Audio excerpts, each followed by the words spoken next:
సంజు శాంసన్ లేదు సారా. మరి రజత్ పటిదార్ని ఎందుకు కన్సిడర్ చేయటం లేదు? మీ టీం చూస్తే అందరూ లెఫ్ట్ హ్యాండర్సా.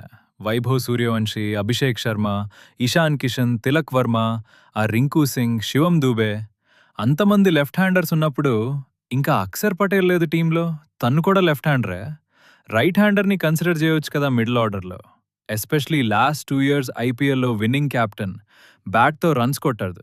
మిడిల్ ఆర్డర్లో డిస్ట్రక్టివ్ మిడిల్ ఆర్డర్ బ్యాటర్.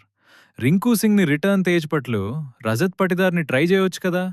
ఒక అవకాశం ఇవ్వొచ్చు కదా. Why not Rajat Patidar? ఎందుకు సెలెక్టర్స్ ఆలోచించట్లేదు? అంత డిస్ట్రక్టివ్ ప్లేయర్ని, అంత ఆపోజిషన్ని డీమారలైజ్ చేసే ప్లేయర్ని ఎందుకు కన్సిడర్ చేయటం లేదు? I think it's sad for Rajat Patidar and also Sanju శాంసన్కి. ఎందుకు డ్రాప్ చేశారో ఐ థింక్ సెలెక్టర్స్ మాట్లాడితే ఇట్ విల్ బి మనకి అర్థమవుతుంది ఎందుకు డ్రాప్ చేశారు అనేది. కాబట్టి సో లెఫ్ట్ హ్యాండర్స్ వైపు ఎక్కువ వెళ్తున్నారు. Is it the coach or the captain? ఇద్దరా? తెలీదు మనకి.